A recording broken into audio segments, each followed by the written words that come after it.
conference room door didn't slam. It closed firmly, the natural sound of weighted oak meeting its frame on the 42nd floor of the Kovač building, but the noise was sharp enough to carry, sharp enough that Wren Ashford's hands stuttered over her keyboard in the outer office, her shoulders pulling inward like a flower closing against frost. Rainer Kovač saw it through the glass wall that separated his private office from her desk. He saw the way her breath caught, the way her fingers froze mid-keystroke, the way her entire body compacted into something smaller, tighter, trying to take up less space in the world. It lasted maybe 3 seconds before she resumed typing, her face smoothing into the carefully neutral expression she always wore. But 3 seconds was enough. Rainer had survived 32 years in a world built on violence and observation by noticing things other people missed. The slight hesitation before a handshake, the micro-expression that betrayed a lie, the way someone held their body when they expected pain. Wren Ashford had just flinched at the sound of a door closing. Not for the first time, he realized. He'd been too preoccupied to notice before, but now that he'd seen it, the pattern emerged from memory like a photograph developing. Last week, when Soren Vale had raised his voice during a heated phone call. 2 weeks ago, when someone had dropped a glass in the break room. A month ago, when thunder had cracked during an afternoon storm. Every time, that same involuntary recoil. Rainer leaned back in his leather chair, fingers steepled, watching her through the glass. Wren was bent over her keyboard again, her dark blonde hair pulled into its usual low bun, her charcoal blazer perfectly pressed. She looked like every other executive assistant in every other corporate building in the city, professional, competent, forgettable, except she wasn't forgettable.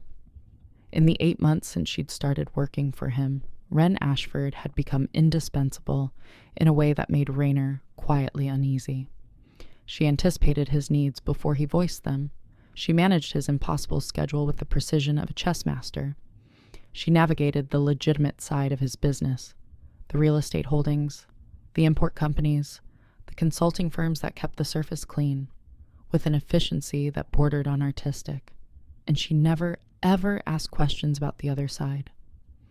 She didn't comment on the men who visited after business hours, their suits expensive but their eyes cold.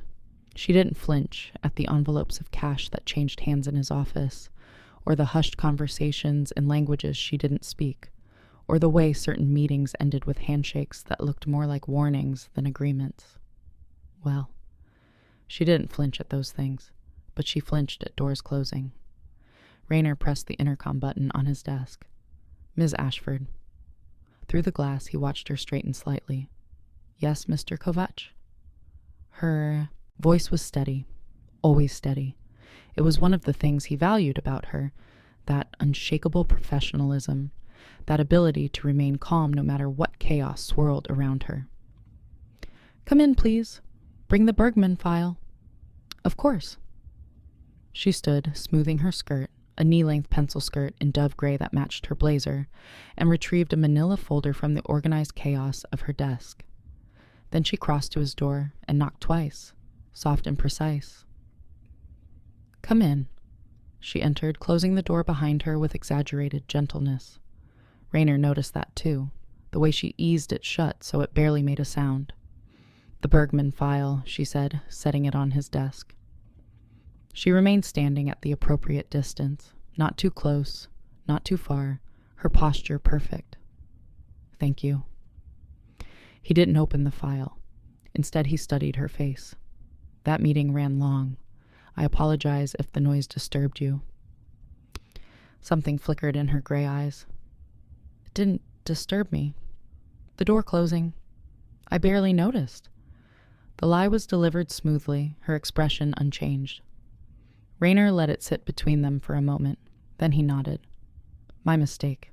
Have a seat. She sat, crossing her ankles, hands folded in her lap, waiting. The Bergman contract, Rainer said, finally opening the file. Where are we with the zoning approvals? The City Planning Commission approved our application yesterday. I received confirmation at 4:15. The paperwork should be finalized by end of week. And the environmental assessment? Clean. No issues. I've already forwarded the report to our legal team.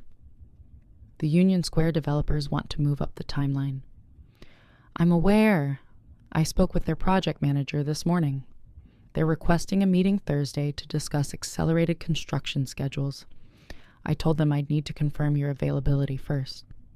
She was always like this, 3 steps ahead, anticipating problems before they materialized, smoothing obstacles before he encountered them. It was impressive. It was also exhausting to watch because Wren approached her job with the intensity of someone who believed that a single mistake might cost her everything. Thursday works, Rainer said. 2:00. I'll confirm with them. She made a note on the small tablet she always carried. Will you need Soren present? Yes, and arrange for lunch to be brought in. Something substantial. The developers have a reputation for marathon meetings. Of course. Another note. Anything else? Rainer closed the file. How long have you lived in the city, Ms. Ashford? The question clearly surprised her. Her pen paused over the tablet. 2 years. Where did you move from? Ohio, a small town outside Cleveland. She tilted her head slightly, trying to read him. Is this relevant to something? Just curious. You don't have an accent. I worked hard to lose it. The words came out flat without emotion. Why? Because people don't take you seriously when you sound like you're from nowhere. She met his eyes. Is there something specific you need, Mr. Kovač? Or are we making small talk? There was no rudeness in the question, just a polite attempt to redirect the conversation back to professional territory. Wren didn't like personal questions. Rainer had noticed that too. In 8 months, he knew almost nothing about her life outside this office. No stories about friends or family, no mentions of hobbies or interests. She arrived at 7:30 every morning and left at 6 every evening, and what happened in between was a mystery she guarded carefully. No small talk, Rainer said. Just making sure you're settling in well. I'm settled. Thank you. She stood. If that's all. One more thing, she waited. If something were bothering you, something personal, would you tell me? Wren's expression didn't change, but something shifted behind her eyes. Wariness, maybe, or fear. Why would something be bothering me? That's not an answer.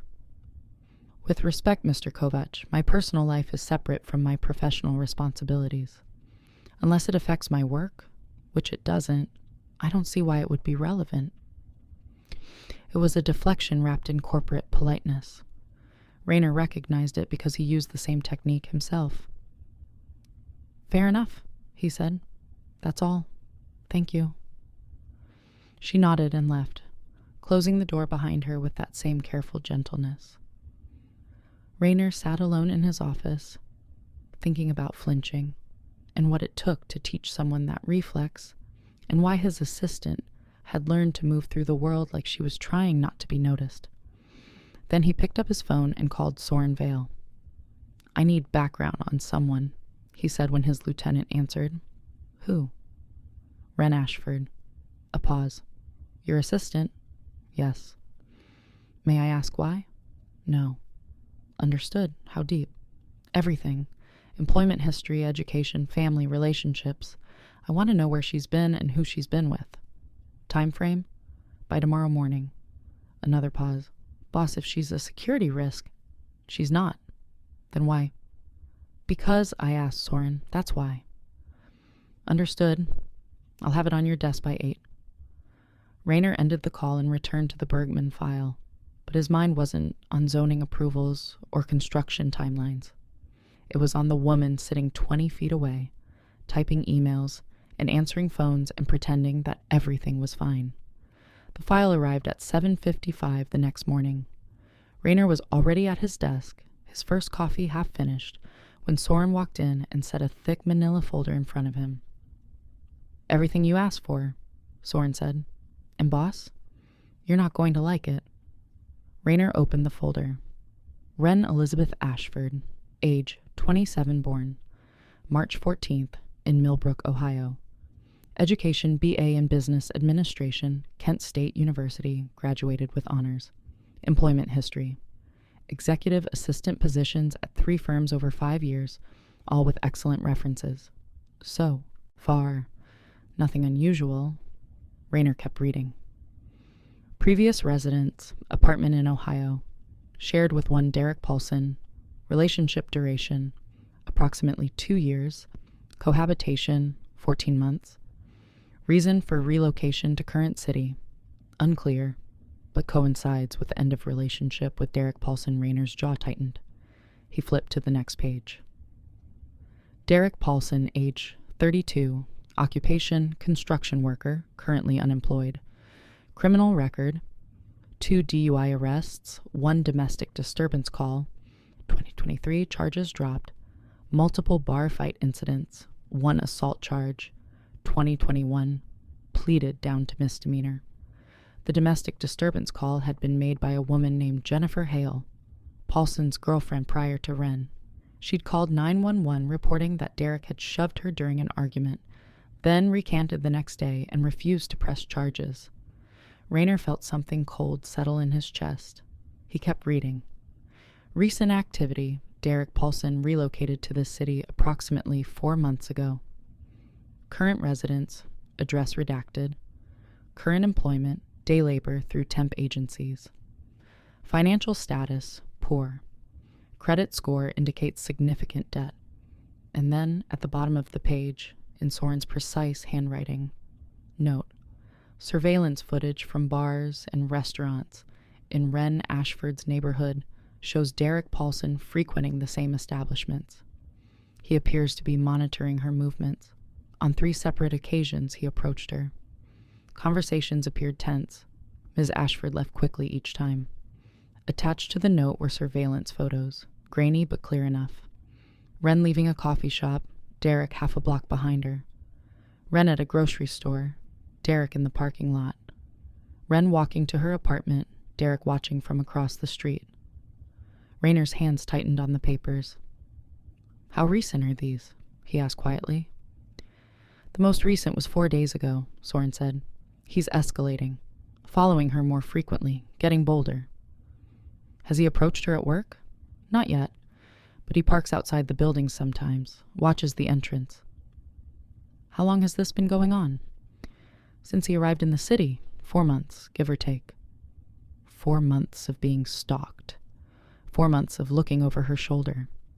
4 months of flinching at sudden noises because she'd learned that loud voices meant danger, and she hadn't told anyone. Rainer closed the file. I want 24-hour surveillance on her, discreet. She shouldn't know about it. Already arranged, Soren said.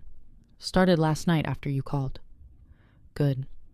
And I want to know immediately if Derek Paulson comes within 2 blocks of her apartment or this building. Done. Also, get me everything on his background, family, associates, financials. I want to know what leverage we have. Soren nodded. Anything else? Rainer thought about Wren sitting at her desk right now, probably already working through the morning emails, managing his calendar, pretending that everything was fine while a violent ex-boyfriend stalked her through the city. Yes, he said quietly. Find out where Derek Paulson drinks. Boss, just find out. Soren's expression didn't change, but something flickered in his eyes. Understanding, maybe, or approval. I'll have the information by noon. Thank you. After Soren left, Rainer sat alone with the file, reading through it again, learning the shape of Wren's fear, understanding finally why she moved through the world like someone trying not to be seen.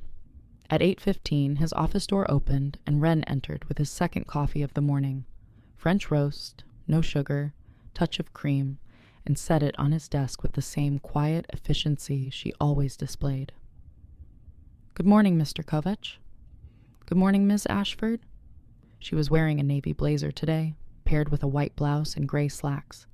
Her hair was in its usual bun. Her face was composed. If she was exhausted from 4 months of being stalked, she didn't show it. Your 8:30 is here, she said. The contractors for the Riverside project. Shall I send them in? Give me 5 minutes. Of course. She turned to leave. Ms. Ashford? She paused, hand on the door. Yes? If you ever need anything at all, I want you to know you can ask me. She looked at him over her shoulder, her expression unreadable. I appreciate that. I mean it. I know. A small, polite smile. Thank you. Then she left, closing the door with exaggerated gentleness, and Rainer sat there thinking about all the things she wasn't saying. The call came at 11:40 that night. Rainer was in his penthouse study, all dark wood and leather, with windows overlooking the financial district, reviewing shipping manifests that existed in no official record when his phone vibrated. Alexei's name appeared on the screen. He answered immediately. Talk. We have a situation. Alexei's voice was calm but urgent. Your assistant. She's at the Amber Room on 5th Street. Derek Paulson is there too. Things are escalating. Rainer was already standing, already reaching for his coat. Define escalating. She was having a drink alone. Paulson showed up. She tried to leave. He followed her to the parking lot. He's got her cornered now. She's trapped between her car and the wall. He's drunk, aggressive. Has he touched her? Grabbed her arm. She pulled away. Rainer's voice went very quiet. How far are you from them? 30 feet. I can intervene, but I wanted authorization first. Keep eyes on them. I'm en route. If he touches her again, you step in immediately. Understood? Understood. Rainer ended the call and moved. His driver was already waiting. Rainer's people knew better than to ask questions when he called at this hour. The drive to 5th Street took 11 minutes through empty city streets, every second stretching like broken glass. The Amber Room was a dive bar in a part of the city where people minded their own business, because not minding your business got you hurt.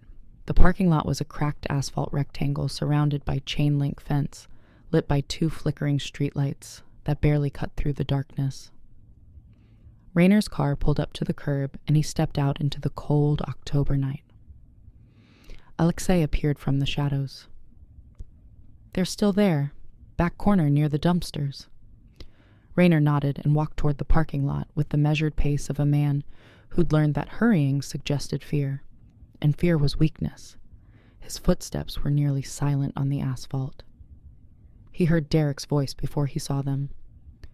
Ignoring my calls, Wren. You think you can just run away and pretend I don't exist? After everything I did for you? Derek, please. Wren's voice was strained, tight with controlled fear. Just go home. You're drunk. Don't tell me what I am. You don't get to... Rainer rounded the corner of a parked van and saw them. Wren was pressed against a brick wall, her back literally against the corner where the building met the fence. Derek Paulson stood in front of her, one hand braced on the wall beside her head, blocking her escape route. He was tall, maybe 6'2", with the build of someone who worked with his hands. His face was flushed with alcohol and anger. Wren looked small. That was Rainer's first thought.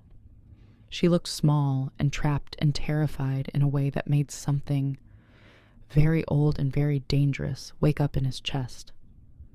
Derek was still talking, his words slurring together. Think you're better than me now? With your fancy job and your fancy apartment? You're nothing, Wren. You hear me? Nothing. That's enough. Rainer's voice cut through the night like a blade through silk, quiet but absolute. Derek spun around, nearly losing his balance. His eyes were bloodshot, his breath visible in the cold air. Who the hell are you? Rainer didn't answer. He was looking past Derek to Wren, whose face had gone white with something that might have been relief or might have been horror. Mr. Kovač. Are you all right, Miss Ashford? She opened her mouth, closed it. Yes, this is just... I asked if you were all right. His voice remained calm, conversational, but there was something underneath it, something that made Derek take an involuntary step back. Yes, Wren whispered. Rainer finally looked at Derek. Then you should leave. Derek laughed. It was an ugly, wet sound. This is between me and my girlfriend, old man. Walk away before you get hurt. She's not your girlfriend. What? She's not your girlfriend. Rainer took a step forward, closing the distance. She's my employee, and you're making her uncomfortable. Derek's face flushed darker. Your employee? Is that what she told you? Did she mention that we lived together for 2 years? That she promised? I don't care what she promised. Another step.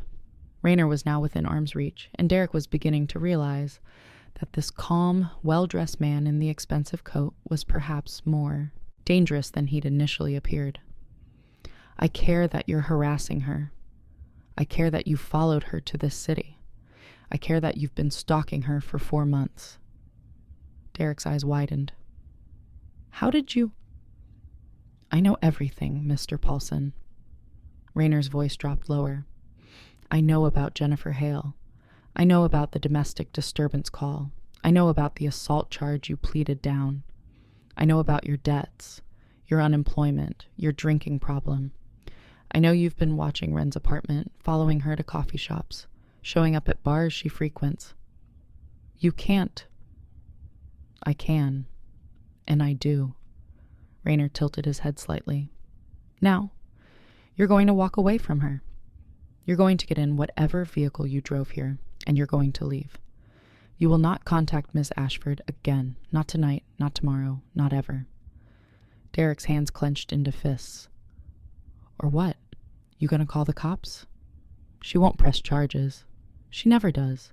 She's too weak. Rainer moved, not violently, not with the theatrical aggression of someone trying to prove something. He simply stepped forward and placed himself between Derek and Wren, his body language shifting in a way that spoke of controlled menace and absolute certainty.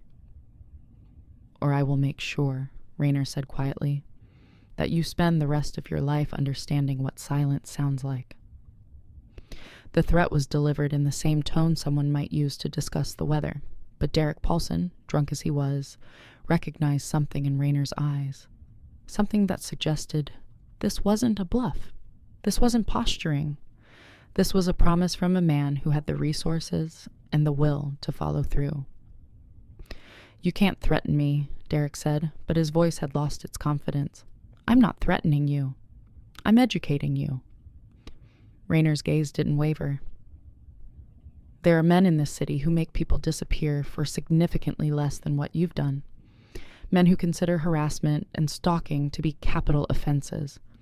Men who don't believe in second chances. You're bluffing. Am I? Rainer pulled out his phone, pressed a single button. Soren, I'm going to need a cleanup crew at the Amber Room. How long? There was a pause. Real or performed, Derek couldn't tell. Then Rainer nodded. 20 minutes? Good. He looked at Derek. You have 19 minutes to be gone.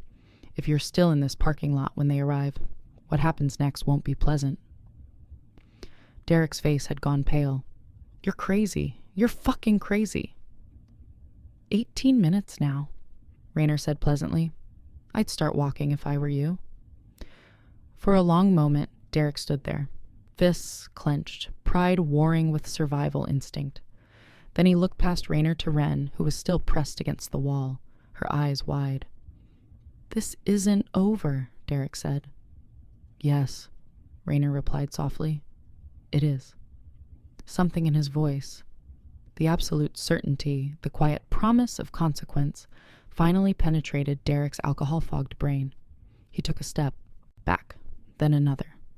Then he turned and stalked toward a battered pickup truck at the far end of the lot. The engine roared to life.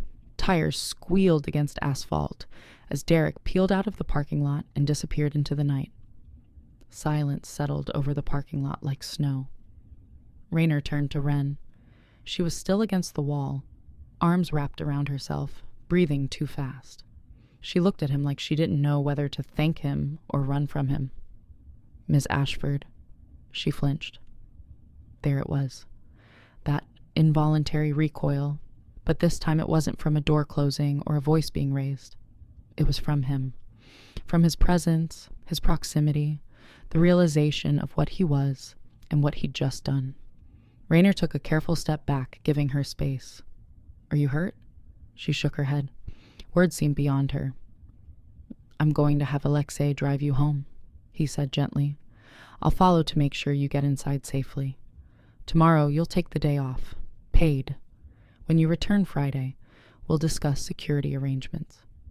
I don't, Her voice cracked. She swallowed and tried again. I don't need... Yes, you do. She finally met his eyes. Hers were bright with unshed tears and something that looked like shame. I'm sorry. For what? For this. For... She gestured helplessly at the parking lot, at herself, at the situation. I didn't want anyone to know, especially not you. I thought if I just ignored him, if I just stayed away from places he might be... Stop. Rainer's voice was firm but not harsh. You have nothing to apologize for. You shouldn't have had to... Where else would I be? The question seemed to break something in her. Her face crumpled just for a second before she dragged the mask back into place with visible effort. But it was too late. Rainer had seen the cracks, the exhaustion, the fear she'd been carrying alone for 4 months. How long has he been doing this? Rainer asked quietly. What? How long has he been following you? Harassing you? Wren looked away. Since he moved here. 4 months. And before that? When you were together? Her silence was answer enough. Rainer nodded slowly, pieces clicking into place. That's why you flinch at loud noises. She didn't deny it. That's why you make yourself small. Why you don't ask for help. Why you moved 2 states away and changed your entire life. He paused. You were running from him. I thought it would work, she whispered. I thought if I just left, if I started over somewhere new, he'd let me go. Men like Derek Paulson don't let go. They escalate. I know that now. She wiped at her eyes angrily, furious at herself for crying. I'm sorry. I'm not usually... I don't cry. I don't fall apart. I'm better than this. You're not falling apart. You're having a normal reaction to an abnormal situation. Rainer pulled out his phone. Alexei will be here in a moment. He's going to take you home. I need you to do something for me. What? I need you to take tomorrow to rest, sleep, eat something. Don't think about work or Derek or anything else. Can you do that? She nodded numbly. Good. And when you come back Friday, I need you to trust me. Can you do that too? Wren studied his face, trying to read him, trying to understand what he was asking. What are you going to do? I'm going to make sure Derek Paulson never bothers you again. How? Do you really want to know? She thought about that, about the man she'd just seen. Calm, controlled, making threats that didn't sound like threats because they were delivered with such absolute certainty. About the power he clearly wielded, the resources he commanded, the darkness he operated in. No, she said finally. I don't think I do. Then trust me. Alexei's car pulled up. Rainer walked Wren to it, opened the door for her, waited until she was settled inside. Mr. Kovač, she said through the open window. Yes? Thank you. Her voice was small but genuine. For coming. For everything. You're welcome. He watched the car pull away, taillights disappearing into the night. Then he turned to where Soren had materialized from the shadows, silent as smoke. Get me everything on Derek Paulson, Rainer said quietly. Family, friends, drinking habits, daily routines. I want to know where he goes, who he talks to, what he cares about. You want him gone? Not gone. Educated. Rainer's voice was cold. I want him to understand what happens to men who put their hands on women. I want him to feel a fraction of the fear Wren's been feeling for 4 months. And then I want him to leave this city and never come back. Soren nodded. How permanent should the education be? Memorable, but survivable. Rainer started walking back to his car. And Soren, make sure he knows it came from me. Understood. Wren took Thursday off as instructed. She spent most of it in her small apartment, trying not to think about Derek or Rainer, or the way her hands still shook when she tried to hold a coffee cup. She slept fitfully, waking every few hours to check the locks on her door, to peer through the window blinds, to convince herself that Derek wasn't out there watching. But he wasn't. For the first time in 4 months, Wren Ashford slept through the night without fear. She didn't know why. She didn't let herself examine it too closely. She just accepted it, the way you accept an unexpected gift, grateful but uncertain. Friday morning, she returned to work. She arrived at 7:30 as always, dressed in a charcoal blazer and cream blouse, her hair in its customary bun. She made Rainer's coffee, French roast, no sugar, touch of cream, and set it on his desk at exactly 7:45. "Good morning, Mr. Kovač." He looked up from his computer. "Good morning, Ms. Ashford. How are you feeling?" "Better, thank you." "Good." He gestured to the chair across from his desk. "Sit down, please. We need to talk." Wren sat, spine straight, hands folded in her lap. Professional, composed, but Rainer could see the tension in her shoulders, the wariness in her eyes. "I need to ask you some questions," he said, "and I need honest answers. Can you do that?" She nodded slowly. "How long were you involved with Derek Paulson?" 2 years. We lived together for the last 14 months. "When did it start? The violence?" Wren's hands tightened in her lap. It wasn't violent. Not really. He just got loud sometimes. When he drank, he'd yell, break things, punch walls. "Did he ever punch you?" "No, never." But she said it too quickly, and Rainer knew she was lying. Or at least, lying to herself. "Did he push you, grab you, corner you the way he did Wednesday night?" She looked away. "Sometimes." "How often is sometimes?" "I don't know. When he got angry. When he thought I was disrespecting him." Her voice was quiet, flat.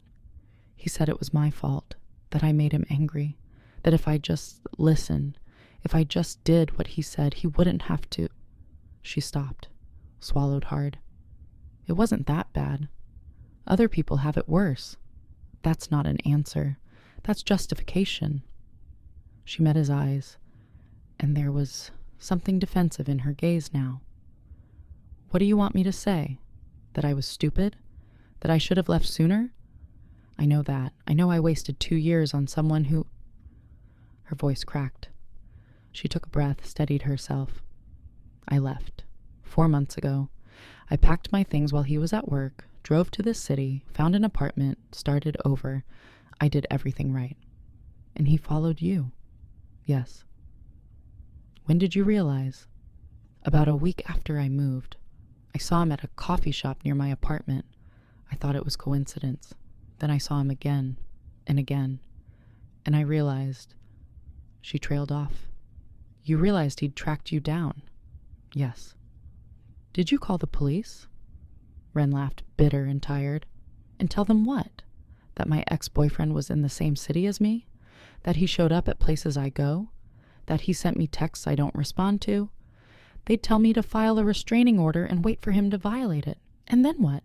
He gets arrested, spends a night in jail, gets released, and comes back angrier than before." The truth of that statement hung between them. "Not this time," Rainer said quietly. Wren frowned. "What do you mean?" "Derek Paulson won't bother you again." "You can't know that." "Yes, I can." Something shifted in her expression, wariness mixing with dawning realization. "What did you do?" "I ensured your safety." "How?" Rainer stood and walked to the windows overlooking the city.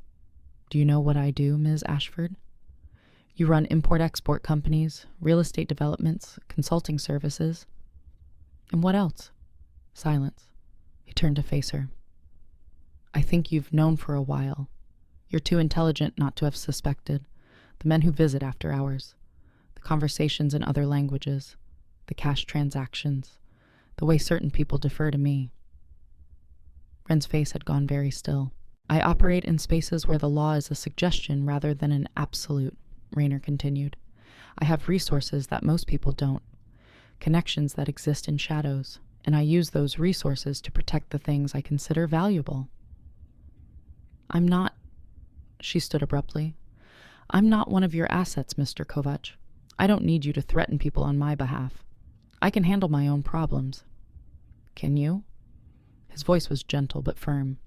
"Because from where I stood Wednesday night, you were backed against a wall by a man twice your size, and you were trying to make yourself invisible. That's not handling it, Ms. Ashford. That's surviving it. There's a difference. The words landed like a physical blow. She looked away, jaw tight. I'm not judging you, Rainer said. I'm stating a fact.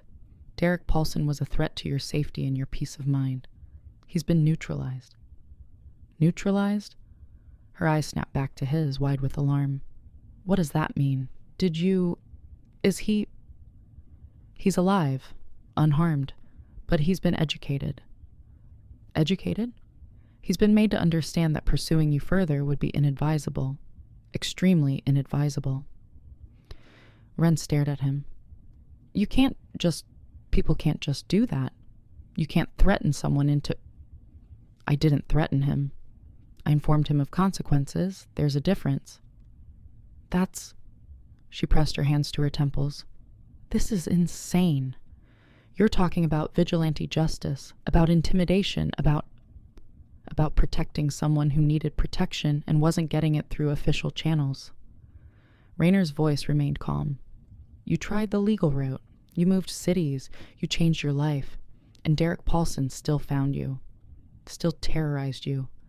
Still made you flinch at the sound of doors closing. She flinched at that. At the mention of her tell. At the evidence that he'd been watching her more closely than she'd realized. So yes, Rainer continued, I used resources outside the law. I did what needed to be done, and I'd do it again without hesitation. Why? The question burst out of her, raw and confused. Why would you do that for me? It was the same question she'd asked Wednesday night, and the answer was the same. Because you flinched, Rainer said quietly, and no one who works for me should have to flinch. Wren's eyes went bright with unshed tears. That's not a reason. It's the only one you need. People don't just help, she said, her voice shaking. Not without wanting something. So what do you want from me? What's the price for this protection? And there it was, the core wound, the learned belief that kindness was transactional, that safety was something you bartered for, that help always came with strings attached. Rainer moved closer but stopped at a careful distance. I don't want anything from you, Miss Ashford, except for you to continue being exactly who you are. An excellent assistant who arrives on time, does her job flawlessly, and manages my world with remarkable competence. That's it? That's it. You're not going to... She couldn't finish the sentence, but Rainer understood what she was asking. No, he said firmly. This isn't leverage. This isn't quid pro quo. This isn't a debt that needs repaying. You owe me nothing. Then what is it? Rainer was quiet for a long moment. Then he said, I had a daughter once, Anya. She died when she was 8 years old. Wren's expression softened. Mr. Kovač, there was a fire in one of my buildings. The fire escapes weren't up to code. I'd known about it for months. I'd intended to fix them, but I kept prioritizing other things. Profit margins, construction timelines, business expansion. He paused. And then there was a fire, and Anya was trapped on the 3rd floor, and the fire escapes collapsed. I'm so sorry, Wren whispered. She didn't flinch, Rainer said. That's what I remember most about her. She was fearless, bold. She laughed at thunderstorms and chased stray dogs and believed the world was good because no one had shown her otherwise yet. His voice roughened. And then she died because I chose money over safety. The silence stretched between them, heavy with grief. So when I see someone flinching at doors closing, Rainer continued, when I see someone making themselves small to avoid attention, when I see someone who's learned that asking for help is more dangerous than suffering in silence, he met Wren's eyes. I don't ignore it. I can't. Because I ignored something once, and it cost me everything. Wren's tears finally spilled over. She wiped them away quickly, angry at herself for crying in front of her employer. I don't know what to say. You don't have to say anything. Rainer moved back to his desk. I also took the liberty of filing a restraining order on your behalf. It was approved yesterday. Derek Paulson is legally prohibited from contacting you or coming within 500 feet of your residence or workplace. You filed it without asking me? Yes. That's overstepping, I'm aware. But it needed to be done, and I have resources to expedite paperwork that you don't. If you want to contest it, you can. But I'd rather you didn't. Wren sank back into her chair, overwhelmed. I don't understand why you're doing all this. Because I can. Because it's right. And because you deserve to live without fear. She looked at him for a long moment, searching his face for hidden motives, for ulterior purposes. But all she saw was sincerity, and grief, and a quiet determination that reminded her of stone, immovable, permanent. Thank you, she said finally. I don't think anyone's ever... Her voice broke. She swallowed hard. Thank you. You're welcome. She stood, wiping her eyes. I should get back to work. You have a meeting at 9:30 with the Riverside contractors. Ms. Ashford? She paused at the door. If Derek contacts you again, if he violates the restraining order, if he shows up anywhere, near you, I want you to call me immediately. Not the police. Me. Understood? She nodded. Good. She left, closing the door with that same exaggerated gentleness, and Rainer sat alone in his office, thinking about protection and grief and second chances. Derek Paulson never contacted Wren again. He tried once. 3 days later, showing up outside her apartment building at 11 at night. He made it half a block before 2 plainclothes police officers, who just happened to be patrolling the area, arrested him for violating the restraining order. He spent the night in jail. The next morning, he received a visitor, not a lawyer, not family, a man in an expensive suit who spoke quietly and carried the kind of authority that suggested questioning him would be unwise. The man sat across from Derek in the holding cell and explained in precise detail what would happen if he ever approached Wren Ashford again. The explanation included references to construction accidents, workplace injuries that left men unable to work, and the surprising number of ways someone could disappear in a city this size. Derek Paulson was released on bail that afternoon. He left the city the next day, no forwarding address, no goodbye, just gone. Wren found out when Rainer called her into his office a week later and told her, his voice matter of fact, that Derek Paulson had relocated to Nevada and would not be returning. How do you know? She asked. I know. She didn't push. She was learning that there were questions you asked and questions you didn't, and this fell firmly in the second category.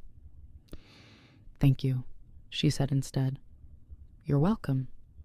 That should have been the end of it. Problem solved, threat neutralized, life returning to normal. Except Wren Ashford stopped flinching. It didn't happen immediately, but gradually, over the course of weeks, Rainer noticed the change. The way her shoulders stayed relaxed when someone entered the room. The way she didn't startle at raised voices during conference calls. The way the tension around her eyes eased, like someone releasing a breath they'd been holding for years. She smiled more. Not often. Wren wasn't naturally effusive, but enough that he noticed when it happened. Small, genuine expressions of contentment that transformed her face. She started bringing him breakfast sometimes. A croissant from the French bakery 2 blocks over, a bagel with cream cheese. Once a chocolate muffin that she set on his desk with a small smile and the comment, "You skip breakfast too often." She also started asking questions, not about his business, she was still too smart for that, but personal questions, small things that suggested she was beginning to see him as a person rather than just an employer. "Did you grow up in the city?" she asked one morning while reviewing his calendar. "No. I came here when I was 17. "From where?" "Eastern Europe, a country that doesn't exist anymore." She tilted her head, curious. "What brought you here?" "The same thing that brings most people, the promise of something better." "Did you find it?" Rainer considered that. "I found success, wealth, power. Whether that's better depends on your definition." She seemed to understand what he wasn't saying. Do you have other family? Besides Anya? No, my wife died 2 years before my daughter. Cancer. I'm sorry. Thank you. There was a pause. Then Wren said quietly, I have a sister, Holly. She's in Ohio still. We don't talk much anymore. It was the first personal information she'd volunteered in 9 months of working for him. Why not? Rainer asked. Because she stayed with her boyfriend, and Wren trailed off. He's like Derek, maybe worse. And I told her to leave, and she won't, and I can't watch her destroy herself. That must be difficult. It is. She met his eyes. But you understand that, don't you? Watching someone you care about make choices that hurt them, knowing you can't fix it. Yes, Rainer said quietly. I understand that very well. The conversation shifted back to business after that. Meetings and contracts and construction schedules. But something had changed between them. Some wall had come down, some distance had closed. Wren Ashford was no longer just his assistant, she was someone he protected. 3 months after the parking lot incident, Wren knocked on Rainer's office door at 6:15 in the evening. Most of the office had emptied out. Just the two of them remained, the way it often was at the end of long days.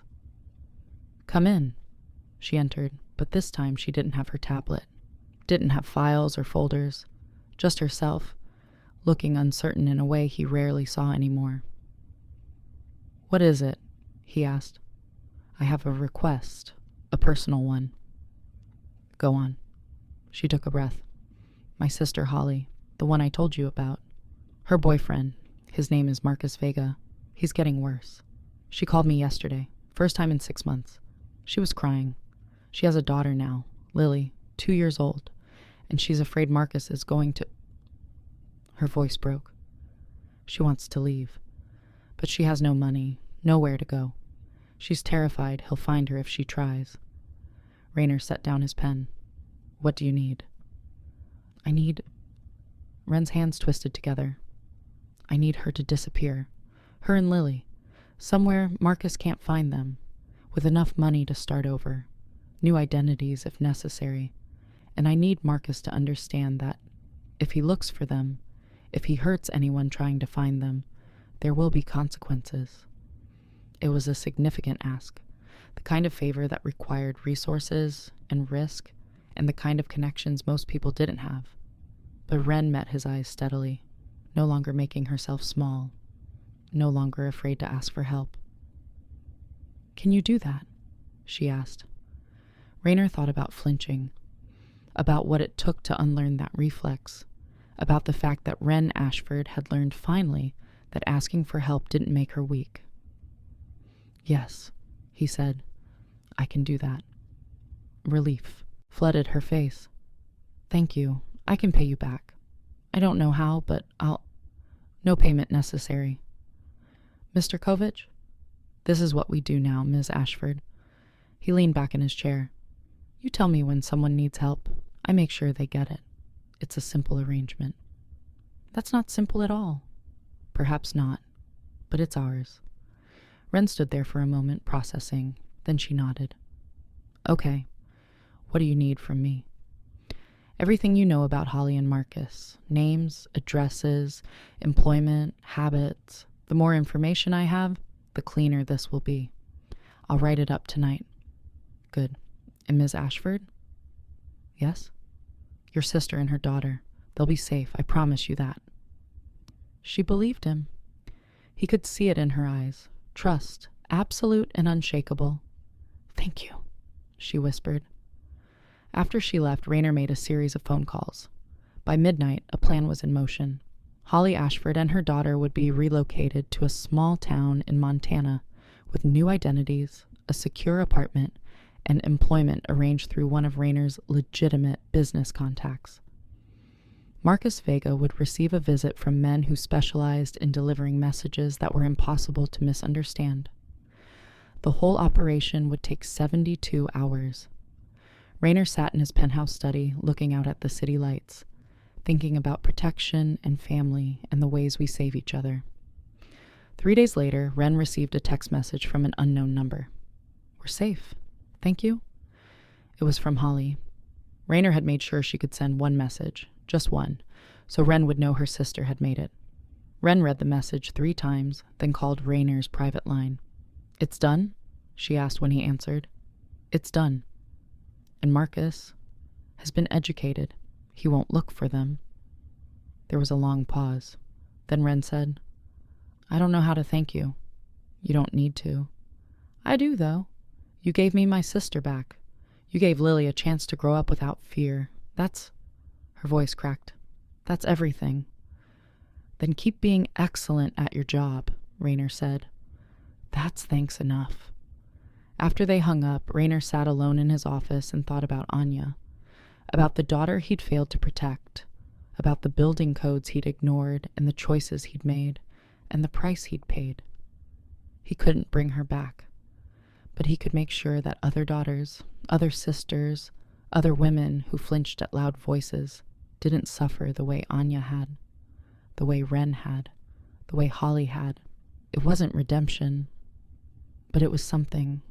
And for Rainer Kovač, who'd spent 32 years operating in shadows, something was enough. 6 months passed. Wren Ashford continued to work as Rainer's assistant, managing his world with the same quiet efficiency she always had. But she no longer flinched. She no longer made herself small. She moved through the office with a confidence that came from knowing she was protected, that she mattered, that asking for help wouldn't be punished. She brought him coffee every morning and pastries on Fridays, and once on his birthday, a date she'd learned from his driver, a card that simply said, "Thank you for everything." Rainer kept it in his desk drawer. They never discussed Derek Paulson or Marcus Vega or the resources Rainer had used to neutralize them. They didn't need to. Some things were understood without being spoken, but sometimes, at the end of long days when the office was empty and the city lights flickered below, Wren would knock on his door and they would talk. Not about business, about life, about loss, about the people they'd been and the people they'd become. "Do you ever regret it?" Wren asked one evening. "The choices you've made, the life you lead?" Rainer considered the question carefully. "Every day." "Then why continue?" "Because regret doesn't change the past. It only informs the future." He looked at her. "I can't bring back my daughter. I can't undo the mistakes I've made, but I can make sure that the power I've accumulated, the resources, the connections, the fear I inspire, I can make sure those things serve a purpose beyond profit. Protecting people who need it." Wren nodded slowly. "I used to think I had to be strong enough to save myself. That asking for help made me weak. And now? Now I think strength is knowing when to ask." She met his eyes. "You taught me that." "You taught yourself. I just provided an opportunity." They sat in comfortable silence, watching the city breathe below them. "Mr. Kovač?" Wren said finally. "Yes?" "I'm glad I work for you." It was a simple statement, but coming from Wren Ashford, who measured her words carefully, who didn't give compliments freely, who'd learned to be suspicious of kindness, it meant everything. "I'm glad you work for me too, Ms. Ashford." She smiled, small but genuine. Then she stood. "I should go. It's late. Good night." "Good night." She left, closing the door with gentle finality.